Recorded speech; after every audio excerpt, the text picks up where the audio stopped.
नमस्कार, मी सागर राजे. प्रभात पर्व न्यूजवर आपलं सर्वांचं स्वागत करतो. मराठा आरक्षण या विषयावर संपूर्ण महाराष्ट्राचं राजकारण तापलेलं दिसतंय. मनोज जरांगे यांच्या नेतृत्वाखाली संपूर्ण मराठा समाज मराठा आरक्षणासाठी एकवटलेला आहे. अनेक आंदोलनं मराठा आरक्षणासाठी झालेली आहेत. स्वतः मनोज जरांगे पाटील हे 2 वेळा उपोषणाला बसले होते आणि आता अतिशय वातावरण हे गढूळ झालं आहे असं म्हणूया किंवा तापलेलं आहे. अनेक ठिकाणी हिंसक आंदोलने देखील झालेले आहेत. सुरुवातीला या मराठा आरक्षणाच्या विषयी ओबीसी समाज हा व्यक्त होताना दिसत नव्हता, परंतु ज्यावेळी छगन भुजबळांनी मात्र या विरोधात उघड भूमिका घेतली त्यानंतर आता संपूर्ण ओबीसी समाज मराठा आरक्षणामुळे आपल्याला कसा धोका आहे याविषयी उघडपणे बोलायला लागलेला आहे. येथील आगरी कोळी समाज हा ओबीसी समाजाचा घटक आहे आणि या ओबीसी समाजाला, या आगरी कोळी समाजाला देखील या मराठा आरक्षणामुळे धोका आहे.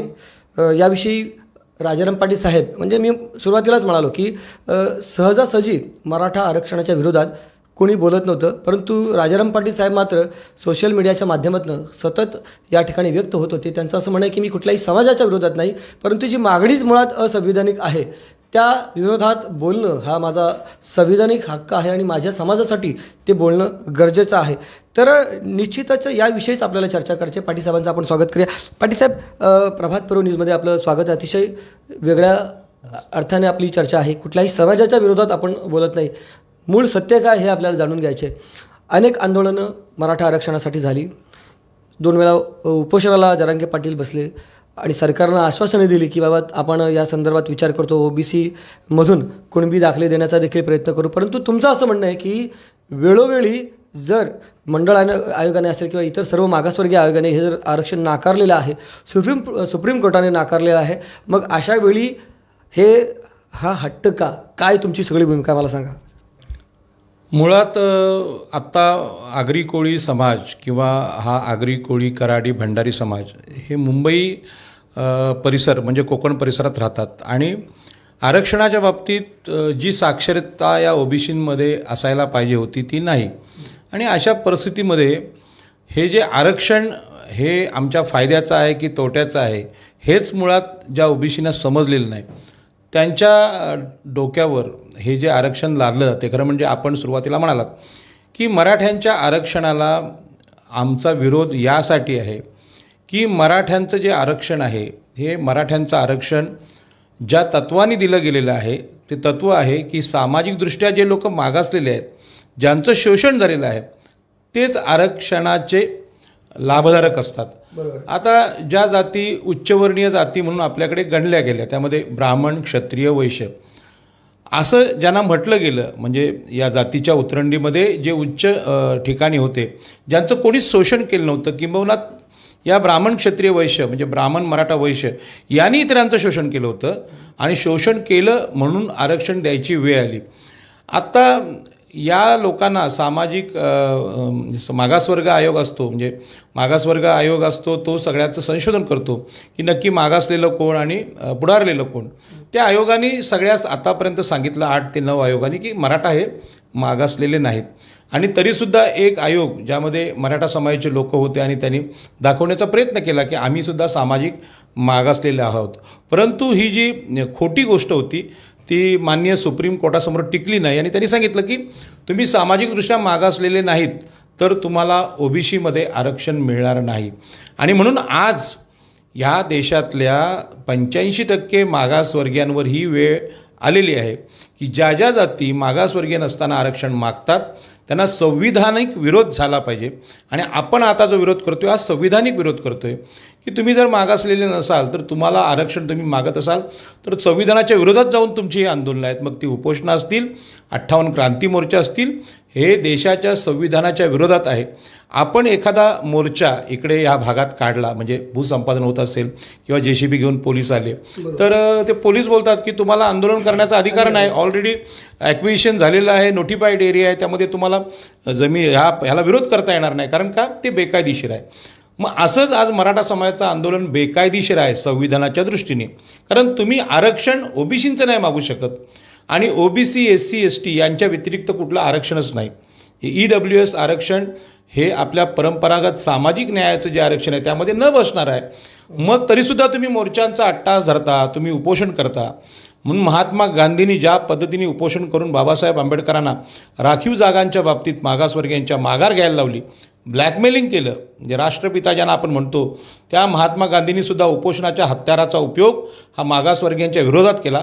जरांगे पाटील पुन्हा तेच करत आहेत. आणि म्हणून जे संविधान जाणतात त्यांच्या वतीनं आगरी कोळी समाजाचा एक छोटासा कार्यकर्ता म्हणून सांगतो, हे आरक्षणाची मागणी मराठ्यांची संविधान विरोधी असल्यामुळे आपण त्यांना विरोध करणं हे संविधानिक राष्ट्रीय कर्तव्य आमचं आहे.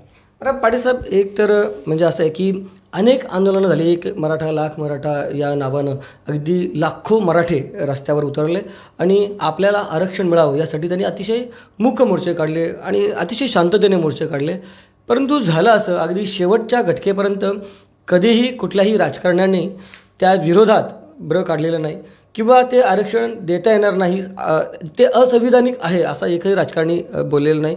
आता नुकतेच जेव्हा एकनाथ शिंदेंनी त्यांना आश्वासन दिलेलं की बाबा याच्यावर टिकेल असं आरक्षण देऊ, मग अशा रीतीनं कसे का आश्वासन देतात ही मंडळी सगळी? टिकेल असं आरक्षण देऊ असं जे म्हणतात ते कुठलं आरक्षण, मग ते टिकेल असं आरक्षण? हे राजकीय फसवेगिरी जी आहे ती राजकीय फसवेगिरी 70 वर्षात आपल्या महाराष्ट्रातले राज्यकर्ते करत आले. या राजकीय फसवेगिरीतून 13 मुख्यमंत्री मराठ्यांचे झाले, महसूल मंत्री झाले, गृहमंत्री झाले, म्हणजे मराठा आणि ब्राह्मणांचे झाले. यांनी 70 वर्षात अशाच प्रकारची फसवणूक सामान्य लोकांची केली. आता आरक्षण हे ओबीसी म्हणून, म्हणजे अदर बॅकवर्ड क्लास, म्हणजे ओबीसींच्या 350-400 जाती आहेत, त्या जातींना देता येतं. SCला देता येतं, म्हणजे SC प्रवर्गाला, ST प्रवर्गाला देता येते, म्हणजे अनुसूचित जाती जमाती आणि ओबीसी यांनाच आरक्षण देता येतं. याच्यापेक्षा आरक्षणाचा दुसरा वर्गच नाही. व तो नसेल तर आम्ही टिकणाऱ्या आरक्षण देऊ असं जे मुख्यमंत्री म्हणतात, ते मुख्यमंत्री काय ब्रह्मदेव आहेत, काही इंद्रदेव आहेत किंवा चमत्कार करणारे कुठले साधू पुरुष आहेत की असं देऊ शकतात? या सगळ्या चमत्कारिक गोष्टी भारतीय संविधानासमोर टिकतच नाहीत, कारण ते वास्तवावर आधारित आहे. मग एकनाथ शिंदे हे केवळ मराठ्यांनाच फसवत नाहीत, तर तो दबाव ओबीसींवर पण आणतात आणि हा दबाव अत्यंत चुकीचा आहे. हे खोटं बोलतायत, त्यांचा मी जाहीर निषेध करतो. आपण संविधानिक पदावर राहून असं लोकांना फसवणाऱ्या घोषणा करू नयेत अशी माझी विनंती माननीय एकनाथ शिंदेंना आहे. बरं, जरांगे पाटलांचं जे सातत्यानं विधान असतं किंवा बोलणं असतं त्याचं असं म्हणणं की बाबा आमचे गरीब मराठे या ठिकाणी म्हणजे त्यांच्यावर अन्याय होतो. आज त्यांना शिक्षण मिळू शकत नाही, ज्याला पात्रता नाही. मग असा मागासवर्गीय समाजाचा ज्याची योग्यता नसून देखील तो त्या ठिकाणी आरक्षणाच्या जीवावर त्याला शाळेमध्ये प्रवेश मिळतो, त्याला आरक्षणाच्या जीवावर नोकरीमध्ये प्रवेश मिळतो, त्याला राजकारणात प्रवेश मिळतो. परंतु आमच्या या गरीब बांधवाला, समाज बांधवाला मात्र त्याची पात्रता असून देखील त्याचा अधिकार नाकारला जातो, कारण त्याला आरक्षण नाही. यामध्ये मला एकच गोष्ट विचारायची आहे की जरांगे पाटील जे बोलतात की हा आमचा गरीब मराठा, म्हणजे ही त्यांची व्याख्या आरक्षणाची योग्य आहे का? म्हणजे गरिबी हे आरक्षणासाठी हे योग्य या ठिकाणी मापक असू शकेल का? मुळात गरिबी हटवण्यासाठी आरक्षण हा मार्गच नाही. म्हणजे गरिबी हटवण्यासाठी आरक्षणाचा उपयोग करता येत नाही. आरक्षण हे प्रतिनिधित्वाचा विषय आहे की ज्यांना महाराष्ट्राच्या सगळ्या क्षेत्रात, म्हणजे शिक्षण क्षेत्र असेल, आरोग्य असेल, उद्योग असेल, शेती असेल, राजकारण असेल, संगीत असेल, कला असेल, याच्यामध्ये प्रतिनिधित्व मिळालेलं नाही, त्यांना प्रतिनिधित्व देण्यासाठी आरक्षण आहे. आता हे जे सांगतायत जरांगे पाटील की आमचा मराठा समाज गरीब आहे, गरीब आहे, गरीब आहे. आता गरीब आणि श्रीमंतीची व्याख्या करताना जेव्हा मी स्वतःला गरीब म्हणतो तेव्हा माझ्यापेक्षा कोणीतरी श्रीमंत आहे असा त्याचा अर्थ होतो. आता आरक्षणाचे जे लाभधारक लोक आज आहेत, ओबीसी जाती आहेत, SC आहेत, ST आहेत. आता ओबीसीमध्ये आगरी, कोळी, माळी, भंडारी, अनेक भटके, विमुक्त, धनगर हे सगळे लोक आहेत. ह्या सगळ्या जाती आहेत, ह्या जाती शोषित जाती आहेत. यांचं शोषण ब्राह्मण, क्षत्रिय, वैश्य यांनी केलेलं आहे. त्याच्यामुळे यांचं शोषण केल्यामुळं ते केवळ गरीबच नाहीत, तर त्यांना संधी नाकारलेली आहे. आणि आत्ता ही गरिबीची भाषा जी जरांगे पाटील करतात, हे जरांगे पाटील आरक्षणावर बोलण्याच्या क्षमतेचे नेतेच नाहीत. कारण मुळात गरीब असलेल्या माणसाला आरक्षण देता येत नाही किंवा गरिबी हटवण्यासाठी आरक्षणाचा मार्गच नाही. गरिबी हटवण्यासाठी अनेक योजना आहेत, म्हणजे स्वस्त धान्य योजना आहे, तुमचं अनेक रोजगार हमी योजना आहेत, किंवा आता EWS आरक्षण आहे, ही गरिबी हटवण्याचा मार्ग आहे. पण गरिबी हटवण्याची जबाबदारी ही डायरेक्ट सरकारची नाही, त्यामध्ये एक पाऊल नागरिकांचं असलं पाहिजे आणि त्याला सपोर्टिंग शासनाचं असलं पाहिजे. आरक्षण जे आहे हे सामाजिक शोषण आपल्याकडे झालेलं आहे. आता या सामाजिक शोषणावर आपल्याकडे चर्चा फार कमी झालेली आहे आत्ताच्या काळामध्ये. त्यामुळे लोकांना सामाजिक शोषण म्हणजे काय हे माहीत नाही. आजही आम्ही आदिवासींशी कसं वागतो, आदिवासींचे पाडे कुठे आहेत आज? ही नवी मुंबई आहे, नवी मुंबईमध्ये आदिवासींची गावं होते, ते गायब कुठे झाले आदिवासी? अनेक चर्मकार होते, मातंग होते, त्यांच्या वस्त्या होत्या. त्यांची अवस्था या मुंबईमध्ये, मुंबई परिसरात काय आहे? किंवा आदिवासींची जी क्षेत्रं आहेत नागपूर किंवा आदिवासी जी क्षेत्र आहेत त्यांच्यापर्यंत पाणी पोचलेलं नाही. आदिवासींच्या महिला गर्भवती होतात आणि त्यांना बाळंतपणासाठी न्यायला रस्ते नाहीत. त्यांना तुम्ही कपड्यामध्ये गुंडाळून आणावं लागतं. ही जी मागासवर्गीयांची अवस्था आहे, त्यांच्यापेक्षा गरीब जरांगे पाटलांचे लोक झालेत का? तर ही भाषा फसवी आहे. आमच्या मुलांकडे बघा, गरिबांकडे बघा. ही जी भाषा आहे ही आरक्षणाची भाषा नाही. आरक्षण तेच मागू शकतात की ज्यांचं कुणीतरी शोषण केलेलं आहे, आणि ज्यांचं शोषण केलेलं आहे त्या जातींचे प्रवर्ग निश्चित आहेत. SC म्हणजे शेड्यूल कास्ट, ज्यांना अस्पृश्य म्हणून आम्ही गावाबाहेर ठेवलं होतं, त्यांना पाणी, शिक्षण, प्रतिष्ठा नाकारली. आदिवासी जे जंगलात राहत होते आणि ओबीसीना सुद्धा, ओबीसी म्हणजे आत्ता सांगायचं म्हणजे आगरी कोळ्यांच्या बाबतीत म्हणायचं झालं तर आगरी कोळ्यांकडे जमिनीची मालकी नव्हती. आपण शेतमजूर होतो. मग शेतमजूर असताना 1932 साली डॉक्टर बाबासाहेब आंबेडकर आणि नारायण नागू पाटील यांनी आंदोलन केलं. ते आंदोलन होतं कसेल त्याची जमीन आणि राहील त्याचं घर. म्हणजे त्यांना घर पण मालकीचं नव्हतं, जमीन पण नव्हतं. आज जरांगे पाटील इकडे कल्याणमध्ये आले, रायगडमध्ये आले, मुंबईत आले. त्यांना असं वाटतं की आगरी कोळी लोकांच्या अंगावर सोनं आहे, आगरी कोळी लोक श्रीमंत आहेत. पण ह्या श्रीमंतीची जी कारणं आहेत ही 150 वर्षापेक्षा जुनी नाहीत. म्हणजे 1932ला आंदोलन केलं, आमचा 7/12 आमच्या नावावर बाबासाहेब आंबेडकरांनी दिला. त्यानंतर पुन्हा जमिनी आमच्या शिडकोनी घेतल्या, मुंबईने घेतल्या, वेगवेगळ्या प्रकल्पांसाठी गेल्या. त्याच्याविरुद्ध सुद्धा संघर्ष आम्हाला करावा लागला. कारण या जमिनी घेणारे मुख्यमंत्री हे मराठा होते, ब्राह्मण होते. आणि यांच्या विरोधात दिबा पाटलांनी जेव्हा आंदोलन केलं तेव्हा वसंतदादा पाटलांनी जासईला आमच्या शेतकऱ्यांवर गोळ्या घातल्या. शेतकऱ्यांमधला 2 फरक बघा. मराठा शेतकरी आहे हा 100 एकर, 50 एकर, 1000 एकरचा मालक आहे. आज आपल्याला माहीत आहे की उदयनराजे भोसले यांच्या नावावर आजही 42,000 एकर जमीन आहे. 42,000 एकर जमीन आहे. आणि दुसरीकडे जे भूमिहीन कुळं होती त्यांच्यापैकी आम्ही आहोत. आणि त्यांचा संघर्ष या मराठा ब्राह्मण जातींशी झाला आणि कायद्याची निर्मिती झाली. त्यानंतर पुन्हा एकदा ह्या जमिनी आमच्या कुळ कायद्याने आल्यानंतर दिबा पाटलांनी त्या शिडकोविरुद्ध आंदोलन केलं. शिडकोला सांगितलं की या जमिनी आम्हाला कुळ कायद्याने मिळाल्या, त्या 2 एकर 15 गुंठे 20 गुंठे आहेत, त्या जर तुम्ही सगळ्या शहरासाठी घेतल्या तर आम्ही जायचं कुठे? आणि यासाठी जो संघर्ष उडाला त्या जमीनदार वसंतदादा पाटलांनी आमच्या आगरी कळवणावर गोळ्या घातल्या. 5 माणसं ठार झाली, हजारो जखमी झाली. त्यातून 12.5 तत्व आलं. ते 12.5 तत्वाच्या ज्या जमिनी आहेत ते अजून शिडको देत नाहीत. पुन्हा मुख्यमंत्री कोण आहेत तर एकनाथ शिंदे मराठा. जरांगे पाटलांनी शिडकोमध्ये येऊन ही अवस्था बघितली पाहिजे इथल्या लोकांची. आज अशी स्थिती आहे की सगळ्या जमिनी गेल्यात. गावठाणातल्या ज्या जमिनी आहेत त्या 10% मूळ गावठाण आहे, 90% विस्तारित गावठाण अनधिकृत ठरवलं. आमचं जमीन आहे असं सिडको सांगते, त्याचे पुन्हा नगरविकास मंत्री मुख्यमंत्री एकनाथ शिंदेच आहेत. म्हणजे मराठा लोकांनी इथल्या ओबीसींचं शोषण केलं हा इतिहास आहे. म्हणून ओबीसी वेगळे आणि मराठा वेगळे. ओबीसी हे भूमिहीन होते, त्यांना पाण्याचा अधिकार नव्हता, त्यांना शिक्षणाचा अधिकार नव्हता, त्यांना सामाजिक प्रतिष्ठा नव्हती. आणि याचं प्रत्यंतर पाहायचं असेल तर कुठलाही शंकराचार्य किंवा धर्मगुरू हा कधी आगरी कोळी दिसतोय का? आगरी कोळी समाजात खूप महाराज आहेत, कीर्तनकार आहेत, पण त्यांना कधी महाराष्ट्र भूषण पुरस्कार मिळाला का? नाही मिळाला आहे. त्यांच्यापैकी कोणी मुख्यमंत्री झाला का? आमच्याकडे प्रशांत ठाकूर आहेत, रामशेठ ठाकूर आहेत, बाळाराम पाटील आहेत, विवेक पाटलांचा तो विषय आता सोडून द्या, गणेश नाईक आहेत, संजीव नाईक आहेत, असे आणि कपिल पाटील खासदार आहेत. पण हे लोक आमदार खासदार होऊ शकतात, मुख्यमंत्री होऊ शकत नाहीत. याचं कारण मुख्यमंत्री होण्यासाठी तर क्षत्रिय असला पाहिजे किंवा ब्राह्मण असला पाहिजे. आणि ब्राह्मण, क्षत्रिय, वैश्य या लोकांनी या ओबीसीना मागासवर्गीय कसं ठरवलं हे गणेश नाईक चांगलं समजतात, रामशेठ ठाकूर चांगलं समजतात. आताच्या मुख्यमंत्र्यांपेक्षा ते अत्यंत विद्वान आहेत, सुसंस्कृत आहेत, पदवीधर आहेत, गोल्ड मेडलिस्ट होते अनंत तरे, त्यांना सुद्धा संपवलं ठाण्यातून. राजाराम साळवी त्याच युक्तीचे आणि ताकदीचे नेते आजही आहेत, आगरी सेनेचे अध्यक्ष. त्यांना मुख्यमंत्री होताना आलं. यांना दाबण्याचा प्रयत्न साताऱ्यावरून येऊन ठाण्यात राहून जर ठाण्यातल्या आगरी कोळ्यांच्या पट्ट्यात मराठा मुख्यमंत्री होतो, हे काय आहे तर हे मराठ्यांनी केलेलं महाराष्ट्राचं शोषण आहे, ओबीसींचं शोषण आहे. आणि म्हणून ओबीसी म्हणजे काय या शब्दाचा अर्थ आमच्या आगरी कोळ्यांना समजून घ्यायचा असेल तर केवळ नगरसेवक होणं, सरपंच होणं, आमदार होणं, खासदार होणं म्हणजे सत्ता नव्हे. बरं सर, या मुद्दामच मी आता याच मुद्द्यावर येणार आहे. खरं म्हणजे ओबीसी वर्गातनं त्यांना जर आरक्षण दिलं मराठ्यांना, तर राजकीय दृष्ट्या देखील इथे खूप मोठा बदल होऊ शकेल. किंवा आता हा संपूर्ण नवी मुंबई पट्ट्या पूर्वी गावं होती, ग्रामपंचायती होत्या, त्याच्यानंतर आता फार मोठ्या प्रमाणात महानगरपालिका झालेली आहे इथे. आणि इथे आता सगळ्यांना प्रतिनिधित्व असणारे आता खूप मोठ्या प्रमाणात इतर सर्व समाजातील घटक या ठिकाणी आलेला आहे.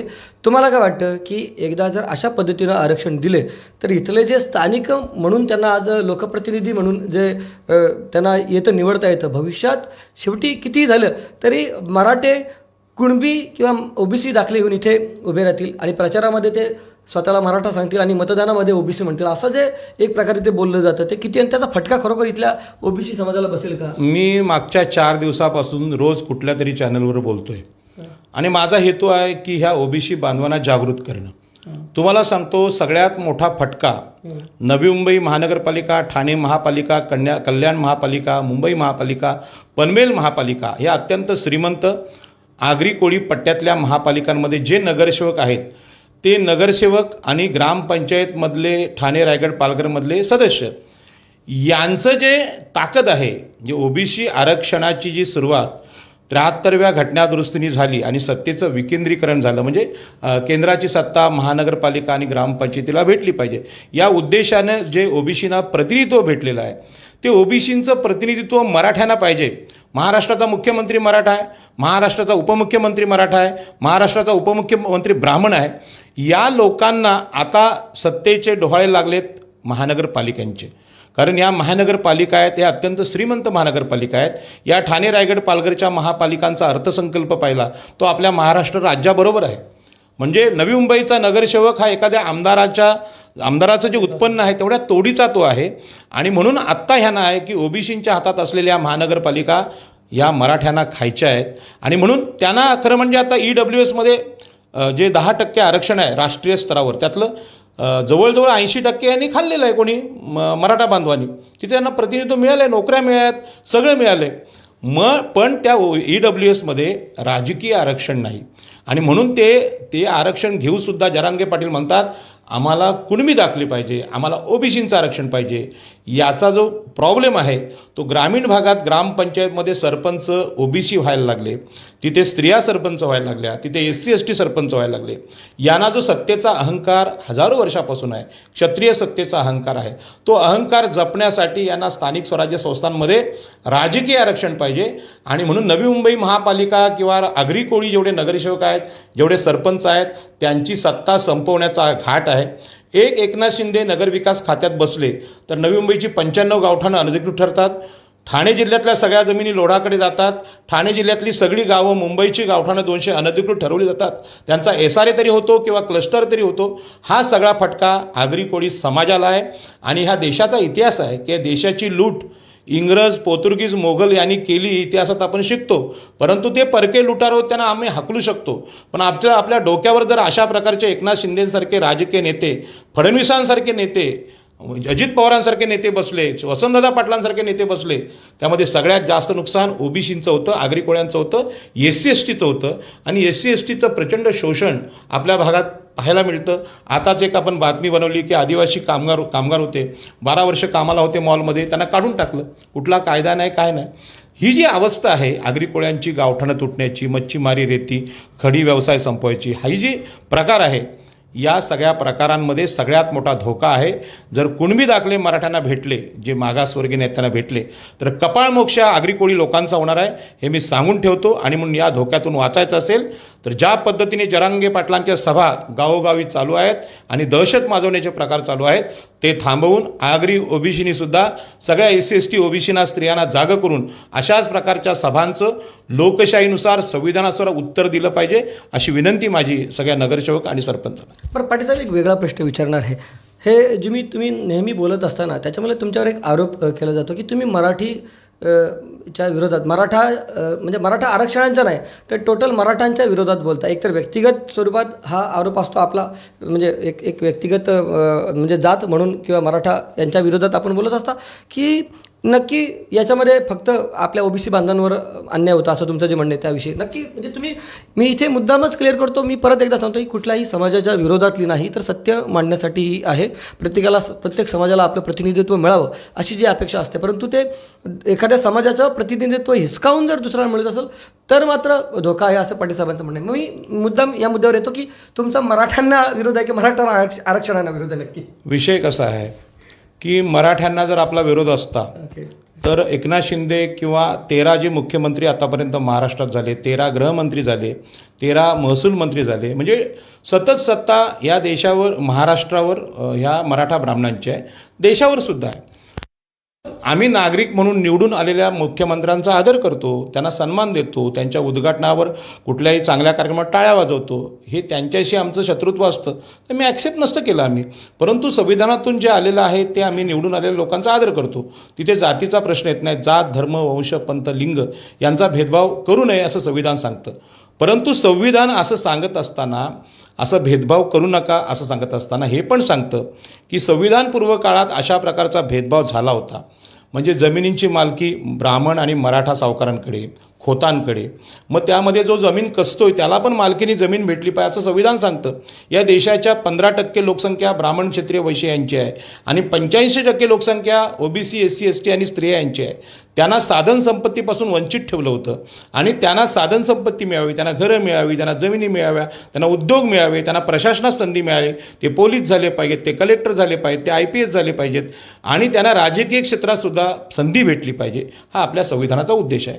या उद्देशाने डॉक्टर बाबासाहेब आंबेडकरांनी संविधानाच्या पायाशी समतेचं तत्त्व सांगितलं आणि सांगितलं की 15% लोकांकडे या देशाची, महाराष्ट्राची मालकी असणं हे बेकायदेशीर आहे, हे विषमतेचं लक्षण आहे आणि म्हणून ही मालकी जी एकवटली, सत्तेचं केंद्रीकरण झालं आहे, याचं विस्थापन झालं पाहिजे, विकेंद्रीकरण झालं पाहिजे आणि ज्या लोकांना कधीच संधी भेटली नाही अशा लोकांना संधी भेटली पाहिजे. आणि यासाठी आरक्षण दिलं गेलं की तुम्ही आतापर्यंत यांना संधी नाकारलीत. आगरी समाजाचा एकतरी IAS आहे का? कधीतरी सिडकोमध्ये कोणी MD आहे का? आपला कलेक्टर आपला आहे का? नाही. मुंबईच्या एवढ्या जवळ असून संविधान 70 वर्ष झाली तरी आपला IAS का होत नाही? IPS एक रवींद्र शिसवे नावाचे ग्रस्त झाले, परंतु IAS नाहीत, आपल्या कलेक्टर नाहीत. मग आपले प्रतिनिधी जर जिल्हाधिकारी कार्यालयात नसतील तर शेतकऱ्यांवर अन्याय होतो. आजही कुळ कायद्याची अंमलबजावणी रायगड जिल्ह्यात होत नाही. कुळ कायदा रायगड जिल्ह्याने दिला. मग तो विषय मराठा समाजाला प्रतिनिधित्व नसेल तर त्यांना भेटलं पाहिजे. परंतु नोकऱ्यांमध्ये ओबीसींपेक्षा कितीतरी पटीने जास्त प्रतिनिधित्व मराठ्यांचं आहे. पोलिसांमध्ये आहे, प्रशासनामध्ये आहे, राजकीय क्षेत्रात 150 आमदार त्यांचे महाराष्ट्र राज्याच्या स्थापनेपासून आहेत. सहकारी संस्था त्यांच्या आहेत. ऊसाची शेती आहे, त्या शेतीला 60% महाराष्ट्राचं पाणी मराठे वापरतात. सगळ्या प्रकारची सत्ता क्षेत्र जर मराठ्यांकडे असतील आणि त्यांना आवश्यक म्हणजे ज्यांची लोकसंख्या आहे त्यापेक्षा कितीतरी पटीने अधिक प्रतिनिधित्व मिळालं असेल तर आरक्षण हा प्रतिनिधित्वाचा विषय आहे. ज्यांना प्रतिनिधित्व भेटलं आहे त्यांच्या आरक्षणाची सुरुवात आत्ता जी चालू करतायत मुख्यमंत्री सांगतायत ती संविधान विरोधी आहे. त्यामुळे मराठा समाजाला आमचा विरोध नाही तर हा वाटणी आहे. आमची 85% लोकसंख्या असताना आम्हाला आरक्षण 50% पण नाही आहे, 50%पेक्षा कमी आहे. मग ते जे आरक्षण आहे ते आम्हाला भेटलं पाहिजे. त्यासाठी मराठा बांधव आता ओबीसी वर्गातून घुसखोरी करत असतील कारण त्यांना आरक्षणच नाही, कारण ते मागासलेलं नाही. मुद्दाम मी परत एकदा मागे येणार की एकतर मग सतत या ठिकाणी असं बोललं जातं की बाबा जरांगे पाटलांचा एक आरोप असतो, आमच्यातलं तुम्ही आरक्षण हिसकावून घेतलेलं आहे, आमच्यातलंच आरक्षण इतर अनेक वर्षापासून आपण उपभोगता, असा जो त्यांचा एक म्हणणं असतो तो कितपत योग्य आहे? आता बघा, आजच्याच कल्याणच्या सभेतच ते बोललेत की आमचं आरक्षण ओबीसीनी खाल्लं आणि ओबीसीनी खाल्लं तर आता ज्यांनी खाल्लंय त्यांची संपत्ती जप्त करा, असं त्यांचं म्हणणं आहे. आता मला सांगा की महाराष्ट्रावर 13 वर्ष राजकीय सत्ता मराठ्यांची आहे, ब्राह्मणांची आहे, मागासवर्गीयांची आहे का? तर नाही. आता ते जे बोलतात यांनी खाल्लं ही अडाणीपणाची भाषा आहे आणि साध्या शब्दात सांगतो तो मूर्खपणा आहे. मराठा बांधव जरी जरांगे पाटलांना नेते म्हणत असतील तर मराठा समाजामध्ये अनेक विद्वान नेते आहेत आणि या विद्वान नेत्यापैकी आपल्याला माहीत आहे की सर्वोच्च न्यायालयाचे न्यायमूर्ती होते PB सावंत. ते न्यायमूर्ती होते सर्वोच्च न्यायालयाचे. त्यांनी सांगितलं, आरक्षणाची मांडणी करताना सांगितलं की आरक्षणाच्या पायाशी समानतेचं तत्त्व आहे. म्हणजे आरक्षण ही सवलत नाही, म्हणजे जी SC STला OBCना भेटते ती मराठ्यांना पण भेटली पाहिजे असं ते बोलू शकत नाही. कारण समानतेच्या तत्त्वाने विषमता तुम्ही लादले कोणावर? मागासवर्गीयांवर. आणि आज ते बोलताय आमचं आरक्षण OBCंनी खाल्लं. हा अपप्रचार आहे, हा दबाव टाकण्याचा प्रकार आहे आणि हा प्रकार खोटा प्रकार आहे. खरं म्हणजे आमचं शोषण झालेलं आहे. आता तुमच्या पिढीतले लोक आहेत, म्हणजे तुमचं वय समजा 40 असेल, 35 असेल, तर यांना कुळ कायद्याचं आंदोलन पण बऱ्याचदा कळलेलं नाही. आपल्या कोकणातलं कोण? नारायण नागू पाटील. किती आगरी कोळ्या लोकांना नारायण नागू पाटील माहीत होते? किती लोकांना दिवा पाटील माहीत आहेत? दिवा पाटलांच्याबद्दल आज जी लोकांसमोर कल्पना आहे ती 12.5% नेते. पण 12.5% म्हणजे काय? तर 100% जमिनी वसंतदादा पाटलांनी गोळ्या घेऊन घालून घेतल्या आणि त्यातले फक्त 12.5% तुम्हाला रिटर्न दिले, ते आज दिलेले नाहीत. मग हा संघर्ष इंग्रजांशी झाला आहे का? पोर्तुगीजांशी झाला आहे का? तर हा संघर्ष मराठ्यांशी झाला आहे. जरांगे पाटलांना हा इतिहास सांगणारे आगरी कोळी नेते आपल्याकडे नाहीत. त्यामुळे जरांगे पाटील हे आज आरोप करतात. खरं म्हणजे लूट, महाराष्ट्राची लूट मराठ्यांनी केलं आहे हा जाहीर आरोप आहे. कारण का? हे सगळं सरकारच त्यांचं आहे, सगळीकडे प्रतिनिधित्व त्यांचं आहे. त्यांनी महाराष्ट्राची लूट केली. पण याच्यावर OBC समाज बोलायला तयार नाही. कारण त्यांच्याकडे पोलीस खातं आहे, त्यांचे पोलीस, मराठा पोलीस मोठ्या प्रमाणात इथल्या नवी मुंबईच्या पोलीस स्टेशनमध्ये पण आहेत. आणि जेव्हा आम्ही आंदोलन करायला जातो ते आमच्याशी तसंच वागतात. मग माझ्याशी वागतात तसंच दिबा पाटलांशी वागलेत. आणि म्हणून हा जो आरोप आहे हा खोटा आरोप आहे. आणि या आरोपांना उत्तर देण्याचं काम OBC समाजाने केलं पाहिजे. लोकशाहीमध्ये एकामेकाची कॉलर पकडायची गरज नाही, हिंसा करण्याची गरज नाही, पण शांतपणे या सभांना उत्तर दिलं पाहिजे. जरांगे पाटील हा अडाणी नेता आहे. मराठा समाजामध्ये BG कोळसे पाटील, प्रवीणदादा गायकवाड, श्रीमंत कोकाटे, साळुंके ही विद्यमान अत्यंत विद्वान मंडळी आहेत आणि महाराष्ट्राच्या राज्यस्तरावर बोलणारे लोक आहेत. त्या सगळ्यांचे सगळ्यात मोठे नेते होते PB सावंत. त्यांनी सांगितलं मराठा समाज हा सामाजिकदृष्ट्या मागास नसल्यामुळे त्यांना OBCमध्ये आरक्षण मिळूच शकत नाही आणि म्हणून नरेंद्र मोदींनी EWS आरक्षण दिलं. बोला. बरं, तुमच्याच मुद्द्यावर येतो मी. OBC आरक्षण मराठा समाजाला मिळू शकत नाही असं आपलं जे म्हणणं आहे.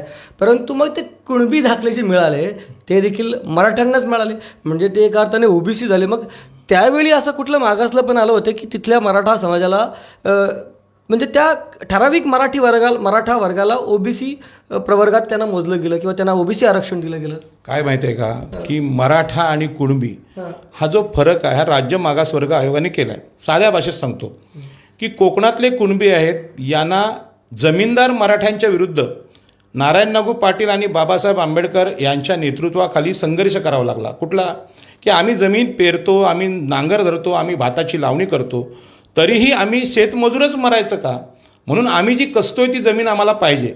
याच्यामध्ये जो संघर्ष आहे, शेतमजूर स्वतःला शेतकरी समजतो, म्हणजे दिबा पाटील पण स्वतःला शेतकरी समजतात आणि वसंतदादा पण शेतकरी म्हणतात. पण वसंतदादा पाटील हे 100 एकरचे जमिनीचे मालक आहेत आणि दिबा पाटील हे शेतमजूर आहेत, म्हणजे जमिनीत खपणारे आहेत. मग खपणारे कुणबी ते वेगळे आणि जमीनदार वेगळे, दोघांचा धंदा एकच. म्हणजे एकाचा धंदा शेत लावणं आणि दुसऱ्याचा बांधावर बसून शेतीची मालकी करणं, तो पण शेतकरीच. पण जो कुळ आहे, जो नोकर आहे, कामगार आणि भांडवलदार, हा विषय लोकांना कळतो. भांडवलदार म्हणजे कंपनीचा मालक आणि कामगार म्हणजे 8 तास 12 तास काम करणारा माणूस. त्याच भूमिकेमध्ये कुणबी समाज आहे. म्हणजेच तो त्याचं शोषण हा जमीनदार करतो. जगामध्ये मार्क्सचा तिथल्या मराठ्यांनी तिथल्या छोट्या मराठ्यांचं शोषण केलं तर येस, कुणब्यांचं शोषण मराठ्यांनी केलेलं आहे. कुणबी समाजाचा विरोध मराठ्यांना आहे. आजसुद्धा अनेक चॅनलवर सांगतायत, म्हणजे संभाजीराजे भोसले पण बोलतात कुठल्याही OBCंचा आम्हाला विरोध नाही. आता विरोध आहे की नाही हे आम्हाला विचारायचं ना. तुम्ही कसं ठरवणार आम्हाला विरोध नाही? आमचा विरोध आहे. आम्ही विरोध छत्रपती शिवाजी महाराजांच्या भाषेत करतो की शेतकऱ्यांच्या भाजीच्या देठाला हात लावू नका, असं छत्रपती शिवाजी महाराजांचं वचन किती मराठ्यांनी पाळलं? सगळ्या आगरी कोळ्यांच्या जमिनी रायगड ठाण्याच्या गिलंकृत झाल्या. मुख्यमंत्री झोपा का काढतायत? उलट मुख्यमंत्रीच हे लुटतायत. आज जे चाललंय लुटमार चालले शिडकोमध्ये, म्हाडामध्येही आमच्या जमिनीची चालले, आमच्या गुरुचरण जमिनी, आमच्या गावठाणच्या जमिनी चालल्यात. छत्रपती शिवाजी महाराजांनी जे रयतेचं राज्य केलं, ती जमीन नसलेला जमीन दिली, नवीन गावं वसवली, नवीन आरमार उभं केलं, हे छत्रपती स्वराज्य आहे. मराठ्यांचं राज्य आत्ताच्या किंबहुना आताचे जे छत्रपती बोलतायत हे फक्त मराठा जातीची बाजू घेतात. ती मराठा जातसुद्धा छत्रपती शिवाजी महाराजांनी स्वराज्याची शत्रू ठरवली आणि म्हणून त्यांनी सांगितलं की पाटील आणि कुलकर्णी हे दोन ब्राह्मण आणि मराठे आदिलशाहीमध्ये निजामशाहीमध्ये इथल्या जनतेची लूट करत होते आणि म्हणून त्यांच्या घड्या उद्ध्वस्त छत्रपती शिवाजी महाराजांनी केल्या. चंद्रराव मोरे कोण आहेत? मराठेच आहेत. मग त्यांचं राज्य उद्ध्वस्त शिवाजी महाराजांनी का केलं? रयतेच्या विरोधात हे होते आणि आदिलशाही निजामशाहीचे हस्तक होते. त्याच पद्धतीने आजचे जे मराठे आहेत, सरंजामी मराठे, ही या महाराष्ट्राची लूट करतायत आणि ते कोणी बोलत नाही. आज जरांगे पाटलाला का बोलायला लावतात? की जरांगे पाटलाचा चेहरा उपाशी असलेला, भिकारी असलेला किंवा दयनीय अवस्था असलेला मराठा दाखवतात, परंतु मग जे गढ्यांमध्ये बसले, जे माजी मुख्यमंत्री 13 मुख्यमंत्री आहेत, ते येऊन का बोलत नाहीत? मराठा समाजातले विद्वान लोक का बोलत नाही यांना आरक्षण पाहिजे? व तुम्हाला आरक्षणाची गरज नाही की तुमच्यापेक्षा अधिक जास्त पिचलेले आदिवासी आहेत, मातंग आहेत, चर्मकार आहेत, भटके विमुक्त आहेत, व त्यांच्याविषयी कोणी बोलायचं? आणि म्हणून आरक्षणाची जी चळवळ आहे या देशातल्या शोषित म्हणजे वंचित आणि लुटले गेलेल्या लोकांना न्याय देण्याची कल्पना होती. पण याच्यावर बोलणारा राजकीय नेता, सामाजिक नेता महाराष्ट्रात आज दिसत नाही. हे जमीनदारांची, शेटजी भटजींची बाजू घेणारे लोक आहेत आणि म्हणून महात्मा ज्योतिबा फुलेंनी शेटजी भटजींना विरोध केला. त्याच पद्धतीने डॉक्टर बाबासाहेब आंबेडकरांनी केला, नारायण नगूंनी केला. या पनवेलचे दिबा पाटील हे खरं म्हणजे अशा प्रकारच्या भूमिहीन कुळांचे संघर्ष नायक होते. दिबा पाटील हे महाराष्ट्राचे ओबीसी नेते होते. दिबा पाटलांचं आंदोलन आम्ही चालवलं, पण कुठल्या वक्त्याने हे दिबा पाटील ओबीसींचे नेते आहेत आणि आज महाराष्ट्राच्या ओबीसींचं नेतृत्व करण्याची जबाबदारी ही आगरी समाजावर आहे. कारण आगरी समाजच या देशामध्ये, या महाराष्ट्रात न्याय करू शकतो. कारण हजारो वर्षांची, 2500 वर्षांची समुद्रकिनारची जी परंपरा आहे, सम्राट अशोक आणि छत्रपती शिवाजी महाराजांच्या स्वराज्यामध्ये आरमारी सैनिक म्हणून आम्ही लढलोय, इंग्रज पोर्तुगीजांशी लढतोय, मोगलांशी लढलोय. त्याच पद्धतीने या देशातल्या शोषणकर्त्यांच्या विरुद्ध लढणारे दिबा पाटील, दत्ता पाटील, नारायण नगू पाटील, बाबासाहेब आंबेडकर, कोकणातले अनेक भंडारी समाजाचे नेते सी.के. बोले वगैरे आहेत. या कोकणाने सगळी ही लढाई केली आणि म्हणून ही लढाई या कोकणामध्ये अडवली जावी आणि ओबीसींना न्याय देण्याचं काम दिबा पाटलांच्या आंदोलनाचं, जे नामकरण आंदोलनाचं जे नेतृत्व करतात, ह्या सगळ्या दशरथदादा पाटील, रामशेठ ठाकूर, खासदार जगन्नाथ पाटील, कपिल पाटील, प्रशांत ठाकूर, गणेश नाईक, संजीव नाईक, या सगळ्या लोकांनी करावं ही त्यांच्यावर जबाबदारी आहे. परंतु ह्यांच्या मनातसुद्धा जरांगे पाटलांच्या सभांची दहशत आहे आणि आपले मतदार जे मराठा आहेत त्यांच्या मनाला काय वाटेल असं त्यांना वाटतं. पण हे लक्षात घ्या, हाच प्रश्न डॉक्टर बाबासाहेब आंबेडकरांसमोर होता, हाच प्रश्न छत्रपती शिवाजी महाराजांसमोर होता. कारण आदिलशाही, निजामशाही मुसलमान होते, पण पाटील आणि कुलकर्णी हे मराठा ब्राह्मण होते. त्यामुळे छत्रपती शिवाजी महाराजांच्या स्वराज्याला विरोधसुद्धा केवळ ब्राह्मणांनी केलेलं नाही, तर मराठा सरंजामदारांनी केला आहे. आणि याचं वास्तविक जर तुम्हाला रूप बघायचं असेल तर छत्रपती शिवाजी महाराजांनी राजधानी आपली घाटावर ठेवली नाही, पुण्यात ठेवली नाही, बारामतीला नाही ठेवली, नागपूरला नाही ठेवली, सोलापूरला नाही ठेवली, आगरी कोळ्यांच्या पट्ट्यात रायगडमध्ये आणली. कारण स्वराज्याला धोका केवळ मोगलांकडून नव्हता, तर ब्राह्मण आणि मराठ्यांपासून होता. कारण हे जमीनदार, सरंजामी लोक स्वराज्याचे विरोधक होते. त्यांना रयतेला स्वराज्य द्यायचं नव्हतं. रयत म्हणजे आगरी कोळी, ओबीसी, भंडारी, माळी आणि आपले सगळे SC ST आदिवासींच्या ज्या मागासवर्गीय जाती आहेत त्याला रयत म्हटलेलं आहे. पण पाटील साहेब, आता आहे ना, मी अतिशय वेगळ्या मुद्द्यावर जाणार आहे. खरं म्हणजे आता म्हणजे या वेळेला मराठ्यांना आरक्षणाची गरज का पडली? म्हणजे फक्त मराठ्यांनाच नाही, या ठिकाणी अनेक बांधव आपल्याला आरक्षण मिळावं असं म्हणतात. मग धनगर असेल, या ठिकाणी सगळी मंडळी आता आरक्षणासाठी, म्हणजे आता फक्त महाराष्ट्रातलीच नाही तर आपण गुजरातमध्ये असेल, राजस्थानमध्ये असेल, ठिकठिकाणी ही आरक्षण मागायला लागलेली आहे. आता एक गोष्ट लक्षात घ्या, प्रत्येकाला असं वाटतं की आता जर चांगल्या शाळेत जायचं असेल तर तिथे खूप मोठ्या प्रमाणात डोनेशन द्यावं लागतं. अगदी लाखो रुपये त्या ठिकाणी तुम्हाला तिथे द्यावं लागतं. अगदी तुम्हाला इंजिनियर व्हायचं असेल तरी लाखो रुपये द्यावे लागतील, तुम्हाला डॉक्टर व्हायचं असेल तरी लाखो रुपये द्यावे लागतील. अशा वेळेला किंवा एखाद्या तुम्ही दवाखान्यात तुम्हाला जायचं असेल किंवा हॉस्पिटलमध्ये, अगदी सुसज्ज हॉस्पिटलमध्ये तुम्हाला जावं लागत असेल तर तिथे तुम्हाला उपचार देखील अतिशय महागडे त्या ठिकाणी असतात. आणि तुम्हाला असं वाटतं की बापरे, आपल्याला या ठिकाणी आरक्षण नाही म्हणून आपल्यावर अन्याय होतं. म्हणजे मुळात झालं आहे काय, तर सध्याची जी व्यवस्था आहे ही प्रचंड महाग झालेली आहे. म्हणजे ती फक्त खालच्या म्हणजे आदिवासी या ठिकाणच्या इतर मागासवर्गीयांसाठीच ती नाही, तर इथल्या मराठा समाजाला देखील आता वाटायला लागलं की बाबा आपणही गरीब झालेलो आहोत. मुळात या ठिकाणी गरीब झाल्यामुळे किंवा शासन देखील या ठिकाणी शासनाने ज्या उपाययोजना करायला पाहिजे होत्या, म्हणजे मोफत आरोग्य अगदी सुसज्ज अशा यंत्रणा असतील, अशा हॉस्पिटलमध्ये मोफत आरोग्यसेवा दिल्या गेल्या पाहिजे होत्या. शिक्षण असेल, मग सर्व शिक्षण आता इथे RTIमध्ये म्हणजे राईट टू एज्युकेशनच्या मार्फत तुम्ही या ठिकाणी शिक्षण देता, परंतु प्रत्येकाला ते शिक्षण मिळालं पाहिजे ना. ते राईट टू एज्युकेशनमध्ये अगदी ठराविक वर्गालाच का मग ते एज्युकेशन मिळेल, चांगल्या शाळेत मिळेल किंवा चांगल्या हायस्कूलमध्ये, चांगल्या कॉलेजमध्ये त्या ठिकाणी तुम्हाला ते मिळेल असं का? प्रत्येक कॉलेज, प्रत्येक हायस्कूल, प्रत्येक शाळा ही त्या उच्च दर्जाची असेल आणि त्या ठिकाणी सर्वांनाच या ठिकाणी जर जाता आलं तर निश्चितच आरक्षणाचीच गरज भासणार नाही. जर अगदी उच्च म्हणजे ज्या ठिकाणी सर्व सेवा सुविधा असतील, अगदी उच्च तंत्रज्ञान असेल, अशा ठिकाणी जर हॉस्पिटलमध्ये प्रत्येकावर जर उपचार मोफत झाले तर तिथे देखील आरक्षणाची काय गरज वाटणार नाही. मुळातच हा प्रश्न जो आहे तो या ठिकाणी संपूर्ण व्यवस्था ही बिघडलेला आहे. म्हणजे मुळातल्या शिक्षणाकडे या ठिकाणी लक्ष नाही सरकारचं असं म्हणूया आपण, किंवा आरोग्यसेवेकडे लक्ष नाही. रोजगाराची देखील तीच परिस्थिती आहे. अगदी प्रत्येक ठिकाणी जे रोजगार म्हणून कामगार वर्ग जो असतो तो त्यालाच खरं म्हणजे आता आरक्षणाची गरज आहे असं म्हणून, कारण त्याला सेफ्टीच नाही कुठल्या प्रकारची. म्हणजे तो त्याचा रोजगार तो आज आहे तो उद्या असणार आहे का नाही याची त्याला शाश्वती नाही. या सगळ्या गोष्टींमुळे देखील आरक्षणाचा प्रश्न चिघळलेला आहे आणि प्रत्येकाला असं वाटतं की मला जर आरक्षण मिळालं तर मात्र माझी परिस्थिती सुधारेल आणि माझा कुटुंब सुधारेल, माझा समाज सुधारेल असं वाटतं. साहेब, मी वेगळ्या मुद्द्याकडे गेलेला आहे. म्हणजे ही वस्तुस्थिती आहे का? ह्या सगळ्या यंत्रणा बिघडलेल्या आहेत प्रत्येक क्षेत्रातल्या, मग आरोग्य असो, शिक्षण असो, रोजगार असो, आणि इथे प्रत्येक स्वतःला अनसेफ समजायला लागला. त्याला आता भीती वाटायला लागली की अरे माझं कुटुंब चालेल का, मला माझ्या मुलाला नोकरी मिळेल का, माझ्या मुलाला शिक्षण मिळेल का.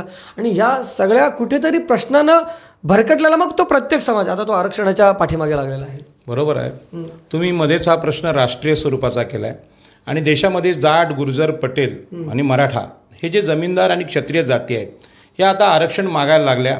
यांच्यामध्ये ह्यांची मानसिकता जी आहे की मागासवर्गीय समाज थोड्याफार फरकाने कधी सरपंच व्हायला लागला, तर कधी IAS कलेक्टर व्हायला लागला, मोठ्या मोठ्या क्षेत्रामध्ये आता तो शिक्षणाच्या माध्यमातून प्रगती करायला लागला. यांचं जे दुःख आहे ते देशामध्ये वर्चस्व हे ब्राह्मण, क्षत्रिय, वैश्य यांचंच असलं पाहिजे. मागासवर्गीयांच्या मुलांनी चांगले कपडे घातले, ते चांगले बोलायला लागले, तर यांना जे दुःख होतं हे हजारो वर्षांचं यांचं दुखणं आहे. हे मुद्दा असा आहे की तुम्ही जे शिक्षणाचा मुद्दा घेतला आहे की शिक्षण महाग झालंय म्हणून आता मराठा समाजाला आरक्षण पाहिजे. प्रत्येक समाजाला वाटतं, बरोबर आहे. परंतु आपण लोकशाही मानतो, लोकांनी लोकांसाठी चालवलेलं शासन ही लोकशाहीची व्याख्या आहे. राज्याचा आणि देशाचा पैसा येतो कुठून? इंग्लंड, अमेरिकेतून येतो का? दान येतो का कुठून? आकाशातून देव देतात का? तर आपल्या कष्टातून जो टॅक्स जमा होतो तोच पैसा आपण राज्याच्या तिजोरीमध्ये जमा करतो. आता जमा झालेल्या पैशाचं वाटप कसं करायचं हा अधिकार आपण निवडून दिलेल्या राज्यकर्त्यांचा असतो.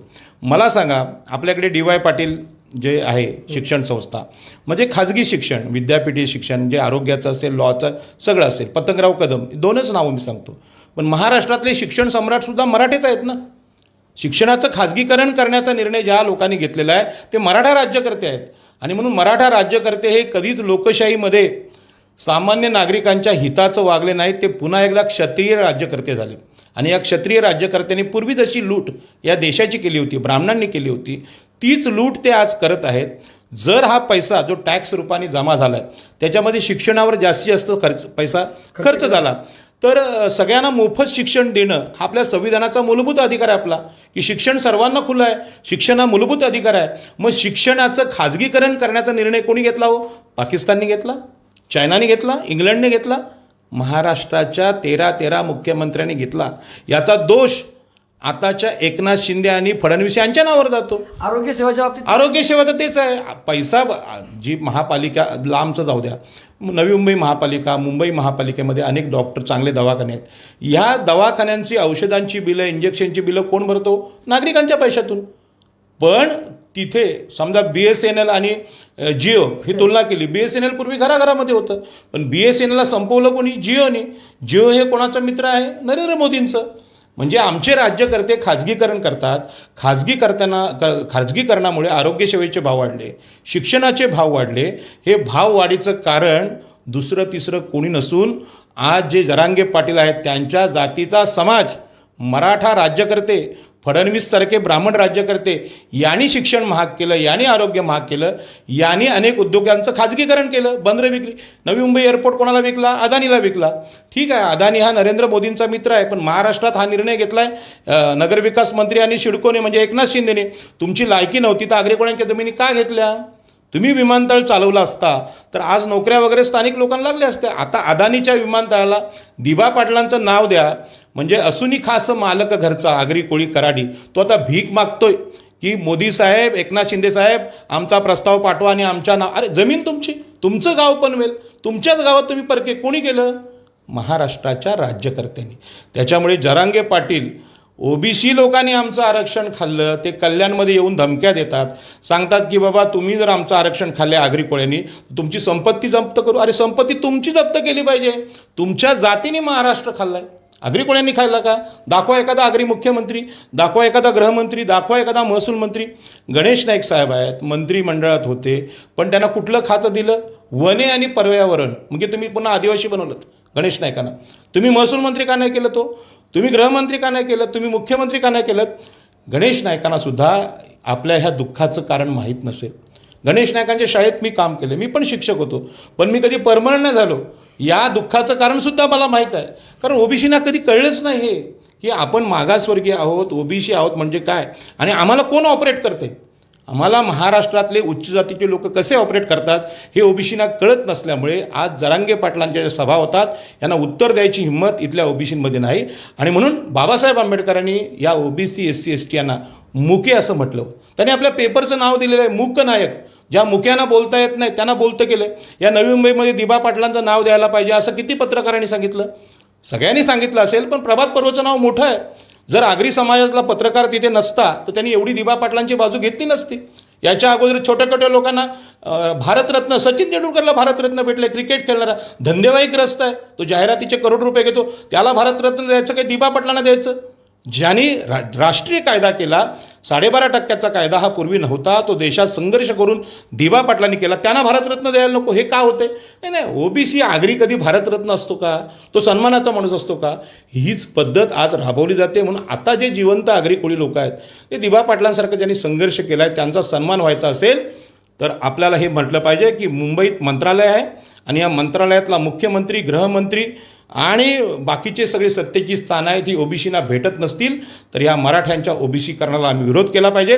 कारण तुम्ही लोकांना भीक मागायला लावलीत. शिक्षणासाठी आज आरक्षण पाहिजे ही भूमिका मला पटते, ते दुःख मला सगळ्या जातींचं कळतं, आपलं कोणी शत्रू नाही.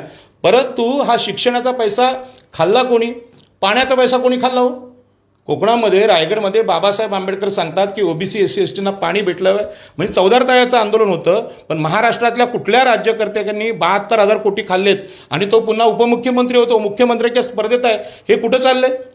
कुठल्या दिशेने चाललंय? पाणी चोरी होते, जमीन चोरी होते, जमिनींचं विषय वाटप आहे. कोण जमिनी घेते? सिडकोमध्ये नगरविकास मंत्री आणि मुख्यमंत्री मराठा आणि ब्राह्मणच झाले. त्यांनी आगरी कोळ्यांच्या जमिनी लुटल्यात काय? पाकिस्ताननी तोफ लावून घेतल्या ना जमिनी आमच्या. ह्या सगळ्याच्या पाठीमागे आकाशातला देव नाही किंवा राक्षस नाही, तर आम्हीच निवडून दिलेले प्रतिनिधी आहेत आणि ते विशिष्ट जातींचे आहेत. आणि म्हणून ह्या जातींच्या प्रतिनिधींनी स्वातंत्र्यपूर्व काळात भारताचं शोषण केलं, महाराष्ट्राचं केलं. म्हणून ज्यांचं शोषण झालं आहे त्या आगरी कोळी ओबीसीना आरक्षण दिलं आहे.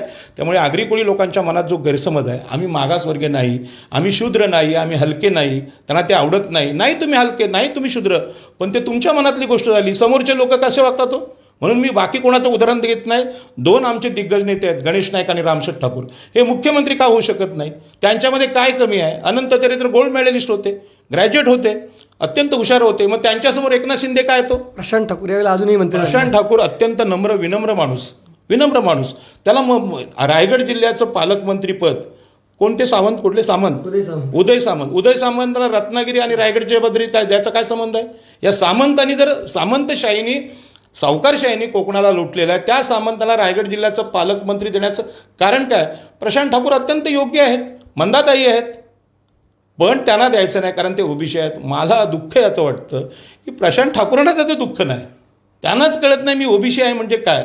आणि हे कळत नसल्यामुळे आपल्याला इथे चॅनलवर बोलायची वेळ आली. खरं म्हणजे मी काय त्यांच्या एवढा मोठा माणूस नाही, मी अत्यंत गरीब माणूस आहे. पण त्यांना जे कळलं नाही ते माझ्या 2 नोकऱ्या गमावून मी समजून घेतलं आहे की मला ओबीसी आरक्षणाचा फायदा न होण्याचं कारण ही जी नीती आहे, माझ्यासारखे अनेक शिक्षक आहेत जे अजूनही परमनंट झाले नाही, त्यांना कायमस्वरूपी नोकरी भेटली नाही.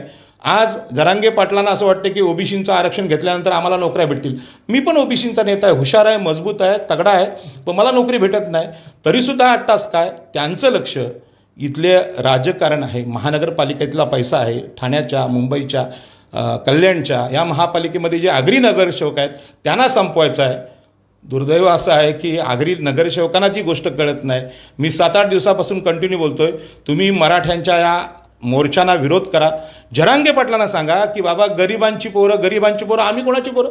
आमची सगळी शेती गेलेली आहे सिडकोसाठी, आमचा रोजगार गेला, शेती, मासेमारी सगळं संपलेलं आहे आणि आज आमच्यावर जी वेळ आहे ते आपण बोलू पण शकत नाही. म्हणजे सहन होत नाही, सांगता येत नाही अशी अवस्था ओबीसींची आहे. पण ओबीसी अत्यंत सुसंस्कृत आणि सभ्य असल्यामुळे अशा प्रकारच्या मोर्चा आंदोलनाला विरोध करत नाही. परंतु दिबा पाटलांना आपण समजून घ्या. वसंतदादा पाटील मुख्यमंत्री सांगत होते की 95 आम्हाला पाहिजे, तेव्हा दिबा पाटलांनी सांगितलं की नाही, 2000 वर्ष आम्ही ते राहिलो. सेजला जेव्हा जमिनी जायला लागल्या तेव्हा आमच्या लोकांना सांगितलं की तुम्ही नाशिकला जाऊन राहा. तेव्हा दत्ता पाटलांनी सांगितलं नाशिकला जाऊन आम्हाला चिंबोऱ्या, निवट्या, जिताडी मिळणार नाहीत, आम्ही समुद्रपट्ट्यातच राहणार, आणि तो संघर्ष त्यांनी जिंकला. दिबा पाटील जर मुख्यमंत्र्यांना विरोधी पक्ष असताना विरोध करतात तर इथल्या नगरसेवकांनी, सरपंचांनी, तुमच्या ग्रामपंचायती आणि महानगरपालिकेला लुटायला आलेले हे जरांगे पाटील यांना विरोध केलाच पाहिजे. तो विरोध संविधानिक आहे, तो त्यांच्या जातीच्या विरोधात नाही. उलट त्या मराठ्यांना हे सांगितलं पाहिजे, शिक्षणाचं खाजगीकरण तुम्ही केलं, आरोग्य सेवेचं खाजगीकरण तुम्ही केलं, नोकऱ्यांचं, उद्योगांचं खाजगीकरण तुम्ही केलं, तुम्ही हा विमानतळ अदानीला विकला, ह्याचे महापाप एकनाथ शिंदेंवर आहे, देवेंद्र फडणवीसवर आहे. हे समोरचं उदाहरण. अदानीला विकायची गरज काय? सरकारची जर लायकी नाही विमानतळ चालवायची तर त्या अदानीला मार्केट रेटने जमिनी खरेदी करू द्या. 2013च्या कायद्याने 20 कोटी रुपये भाव होता एकराला इथे पनवेलला, तुम्ही 6 कोटीमध्ये द्यायला लावला. इथले घाबरलेले मराठ्यांना, ब्राह्मणांना घाबरलेले नेतेसुद्धा तेवढे जबाबदार आहेत, त्यांनी 2013चा कायदा असताना तो लावला नाही. आणि म्हणून या सगळ्याचं जे कारण आहे की ओबीसी हे सत्तेमध्ये मार खाल्लेले लोक आहेत. या ओबीसींना सत्तेत आणण्यासाठी डॉक्टर बाबासाहेब आंबेडकरांनी ओबीसी आरक्षण दिलं. ते केवळ शिक्षण आणि नोकऱ्यांमध्ये नाही, अजूनही आपल्या राजकीय नेत्यांना वाटते की हे शिक्षण आणि आरक्षण फक्त बौद्ध लोकांनी हे आरक्षण खाल्लं, बाकीच्या लोकांना आरक्षण भेटत नाही, असं नाही. इथे सागर नाईक महापौर झाले, इथे संजीव नाईक महापौर झाले, दिबा पाटील नगराध्यक्ष झाले, प्रशांत ठाकूर पण मला वाटते महापौर झाले, हे नगराध्यक्ष झाले, हे ओबीसी आरक्षणातून झाले. मग आता ज्यातून तुम्ही महापौरपदं भूषवलीत ते आरक्षण जर मराठ्यांच्या या ओबीसी करणानं, कुणब्या दाखल्यानं धोक्यात आलं असेल तर या आंदोलनाला मदत करणं तुमची काम आहे.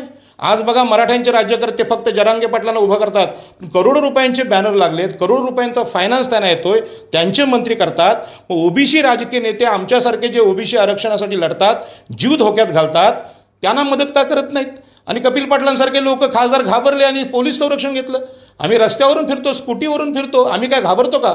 आपण जर न्यायाची लढाई लढतोय, दिबा पाटलांनी ती न्यायाची लढाई रस्त्यावरची लढली, त्यांच्यावर गोळ्या घातल्या गेल्या, रक्ताने शर्ट माखला, तर आमदार झालेला माणूस 4 वेळा आमदार, 2 वेळा खासदार रस्त्यावर गरिबांसाठी संघर्ष करतो, तो मराठ्यांच्या हिंसक वृत्तीला घाबरत नाही. तर मग आमचे ओबीसी नगरसेवक, आमचे राजकीय नेते का घाबरतात? खरं म्हणजे आरक्षणाची लढाई ही संविधानाची लढाई आहे. या आरक्षणाच्या पायाशी समता आहे, ज्या समतेचा पुरस्कार राजर्षी शाहू महाराज, छत्रपती शिवाजी महाराज, डॉक्टर बाबासाहेब आंबेडकरांनी केला, PB सावंत या मराठा माजी न्यायमूर्तींनी केला. ती जी परंपरा आहे, ती परंपरा टिकवण्याची जबाबदारी आज ओबीसींवर आहे. माझं तर म्हणणं आहे, जिथे जिथे मराठा आरक्षणाच्या सभा लागल्यात, जरांगे पाटलांनी जिथे सभा घेतलेल्या आहेत, त्यांनी 5000ची सभा लावली असेल तर आपण 50,000ची लावायला लागेल. कारण या देशात 85% लोकसंख्या ही ओबीसी, SC, STची आहे. बिहारनं ते सिद्ध केलं आहे. मराठ्यांची तेवढी लोकसंख्याच नाही आहे. मराठा सगळ्या मुख्यमंत्र्यांना माझी विनंती आहे, तुम्ही जे सांगता ना आम्ही एवढे आहोत, 32% आहोत, 40%, जनगणना करून टाका ना. आरक्षणाची भांडणं मिटवायची असतील तर मुख्यमंत्र्यांनी जनगणना करावी. तुम्ही जनगणना का करत नाही? आणि म्हणून हा दबाव टाकणं, जो ह्या रायगड, ठाणे, पालघरवर जो प्रयत्न चालू आहे, हा चुकीचा आहे. आणि अशा प्रकारचा दबाव निर्माण केला तर इथला आगरी कोळी दबला जाणार नाही. इंग्रजांनी इतिहास लिहिलेला आहे, नागपूरचे कोष्टी आणि रायगडचे आगरी कोळी यांना दाबायचा प्रयत्न केलात तर क्रियेला प्रतिक्रिया येते, आणि अशी प्रतिक्रिया येते महाराष्ट्राला मागं जावं लागतं. आणि म्हणून असं खेळ, इथली शांती, इथली शांतता, इथला संयम, इथली कायदा सुव्यवस्था धोक्यात येईल असं कुठलंही काम करण्याची परवानगी मराठा आंदोलकांना देऊ नये. माननीय पोलीस आयुक्त सगळे महाराष्ट्राचे, मुंबईचे, रायगडचे, पनवेलचे, उरणचे यांना मला विनंती आहे की इथल्या लोकांनी कधी असं असंवैधानिक काम केलं नाही. आम्ही जेव्हा आंदोलन करायला जातो तो तुम्ही कायदा नोटीस पाठवता, हे बोलू नका, ते करू नका, ते मग यांना रात्रीच्या परवानग्या कशा मिळतात? तो कायदा सुव्यवस्था धोक्यात येऊ शकते असंविधानिक आरक्षणामुळे. म्हणून जरांगे पाटलांची मागणी असंविधानिक आहे, म्हणून त्यांच्या ओबीसीकरणाला, कुणबी दाखल्याला आमचा विरोध आहे. आणि अशा प्रकारचे कुणबी दाखले जरी घेतलेत, फसवून घेतले, तरी त्याची जात पडताळणी होणार आणि त्यामध्ये ते सिद्धच होऊ शकत नाही. कारण मराठे हे कुठल्याच आरक्षणात मागासवर्गीयांच्या बसू शकत नाही. ते मागास नव्हते तर क्षत्रिय होते. आणि म्हणून ज्या कुणब्यांना अहंकार झाला त्यांनी स्वतःला क्षत्रिय घोषित केलं, उच्चवर्णीय घोषित केलं. आज मी जेव्हा बोलतो आगरी कोळी ओबीसी आहे, शूद्र आहेत, कितीतरी आगरी बोलतात की नाही आम्ही शूद्र नाही. अरे बरोबर आहे, तुम्ही माणूस म्हणून मोठे आहात. माणूस म्हणून मोठे असणं, मैदानात शूर असणं, लढाऊ असणं म्हणजे क्षत्रिय नव्हे. म्हणजे शूर हे क्षत्रिय असतात, हा शब्दाचा विपर्यास आहे. क्षत्रियांचा आणि ब्राह्मणांचा भीमा कोरेगावला पराभव महार सैन्याने केला, महार बटालियननी केला. कापून काढले 28,000 लोकांना, 500 लोकांनी. हा घडलेला इतिहास आहे. इंग्रजांना आम्ही बुडवले समुद्रामध्ये, रत्नागिरीच्या. म्हणजे शौर्याचा आणि क्षत्रियत्वाचा काही संबंध नाही. शूर लहान मुलगासुद्धा असू शकतो. आणि म्हणून लहान मुलांनासुद्धा शौर्य पुरस्कार राष्ट्रपतींकडून मिळतात. छोटी छोटी मुलं आपल्यापेक्षा जास्त धैर्याने वागतात. त्यामुळे आम्ही क्षत्रियवत हा गर्व क्षत्रियांनी सोडून द्यावा, मराठ्यांनी सोडून द्यावा. आता भारतामध्ये समता आहे आणि जे सगळ्यांचा न्याय तो आपण केव्हा. आपण जर शोषण आपल्या पूर्वजांनी केले तर आपल्याला मोठ्या प्रमाणात जमिनी आहेत. जे भूमिहीन आदिवासी आहेत त्यांच्या मुलांना शाळेत जायचं असेल तर जमिनीचा पैसा नाही, काही उत्पन्न नाही. आणि म्हणून त्यांना आरक्षणाची योजना केली. त्यामध्ये तुम्हाला माहीत आहे, तुम्ही आता M.Com वगैरे झालेलात, पण तुम्हाला सरकारी नोकरी लागली का? नाही. माझे D.Edचे सर्टिफिकेट, ग्रॅज्युएटचे सर्टिफिकेट घरात पडलेत. मी शिक्षक म्हणून नोकरीच करत नाही. भलतंच काम माझ्या वाट्याला आलं. कधीच वाटत नव्हतं मी कॅमेऱ्यासमोर बोलेन आणि हे करेन, कारण हे माझं कामच नव्हतं आणि असं कुठलं शिक्षण मी घेतलेलं नाही. पण परिस्थितीने अशी वेळ आणली की आमचे ओबीसी नेते, नगरसेवक, आमदार, खासदारसुद्धा बोलत नाहीत. 10,000 कोटींचे मालक बोलत नाही आणि 10 रुपये खिशात नसलेल्या माणसाला एवढा मोठा धोका पत्करावा लागतो. ठीक आहे, लोकनेते दिबा पाटील यांची परंपरा आहे आणि त्यांचं घर, त्यांचा व्यवहार, त्यांचा परिवार आज आम्हाला भेटतो. साधेपणाने सुद्धा सन्मानाचं जीवन जगता येतं. आणि दिबा पाटलांना आज जो मान मिळतोय, डॉक्टर बाबासाहेब आंबेडकरांना जसा आम्ही मान देतो तसा दिबा पाटलांना आगरी समाज रिस्पेक्ट द्यायला लागला. त्यांच्या नावाचं विमानतळामध्ये आठवण लोक करायला लागली. मला वाटतं हा काळ प्रामाणिक लोकांचा पुढचा आहे. प्रामाणिक लोक प्रामाणिकपणे काम केलं तर जीवनामध्ये करोड रुपये तुम्हाला भेटणार नाही, पण लोकांना न्याय दिल्याचा आनंद, आपल्या पिचलेल्या समाजाला न्याय देण्यासाठी लढण्याचा एक नवीन जीवन मार्ग लोकनेते दिबा पाटील, बाबासाहेब आंबेडकर, नारायण नगू पाटील, दत्ता पाटील यांनी आम्हाला दिलेला आहे. आणि मला आनंद आहे की लोकनेते दत्ता पाटील, दिबा पाटील हे महाराष्ट्राचे विरोधी पक्षनेते झाले आणि तिथे जनतेचा आवाज त्यांनी मांडला. आज महाराष्ट्राचा मुख्यमंत्री ओबीसी होऊ शकत नाही. याच्या कारणांचा जर जरांगे पाटलांनी अभ्यास केला तर त्यांना जे लक्षात येईल की हा जो अहंकार आहे क्षत्रियत्व असल्याचा, आम्ही कोणतरी मोठे लोक आहोत आणि आम्हाला नेहमीच मुख्यमंत्री आणि सरपंचपद आणि PSI पद पाहिजे असं वाटत असेल तर हजारो वर्ष सफाई काम करणारे लोक पनवेल महापालिकेत आहेत, नवी मुंबई महापालिकेत आहेत. कधीतरी एकनाथ शिंदेनी एक दिवस रविवारी, नरेंद्र मोदी सुद्धा भारत स्वच्छता अभियान करतात, चष्मा घालून, जॅकेट घालून स्वच्छता करतात. तसं नाटक करावं ना एक दिवस. त्यांचं दुःख कळेल, आदिवासींचं कळेल, तुम्हाला सफाई कामगार आहेत त्यांचं कळेल. आमच्या मच्छीमारांमध्ये, खाडींमध्ये या माझ्यासोबत मासे पकडायला, मग मच्छीमारांचं दुःख कळतं. कुठे कुठे चिखल जातो आणि काय काय चावतं कुठे कुठे, हे सगळं पाण्यामध्ये तुम्हाला कळेल. आणि काय काय खावं लागतं, म्हणजे जे समुद्र साप म्हणतात ते पण खावं लागतं, निवट्या खाव्या लागतात. हे जे मागासवर्गीयांचं, हलक्या कामांचं, उपेक्षित लोकांचं दुःख आहे, हे कधीतरी उच्च जातीच्या लोकांनी, जरांगे पाटलांनी समजून घ्यावं. केवळ आमची पोरं गरीब झाली, आमच्या पोरांचं काय, तुमचीच पोरं नाहीत. जे बोलले ना, सगळ्यांना मुलं आहेत, सगळ्यांना बाळ आहेत. तुमची पोरं ना आमची काय ढोरं आहेत? आमची पण पोरं आहेत. ह्या पोरांशी न्याय व्हायचा असेल तर संविधानाशिवाय पर्याय नाही. सुप्रीम कोर्ट, संविधान यांचा आदर तुम्हाला करावा लागेल. मला विश्वास आहे आज ना उद्या आमच्या ओबीसी आगरी कोळी समाजाला नारायण नगू पाटील, बाबासाहेब आंबेडकर, दिबा पाटील यांनी केलेलं काम लक्षात येईल. आणि एखाद्या उद्योगपतीपेक्षा महत्त्वाचं काम हे समाजाच्या प्रबोधन करणाऱ्या, नेतृत्व करणाऱ्या माणसाचं असतं. आणि म्हणून दिबा पाटील जसे जसे दिवस चाललेत तसं त्यांचं नाव उंच चाललेलं आहे. आणि दिबा पाटलांच्या मार्गावर चालणारे अनेक लोक पुढे येतात.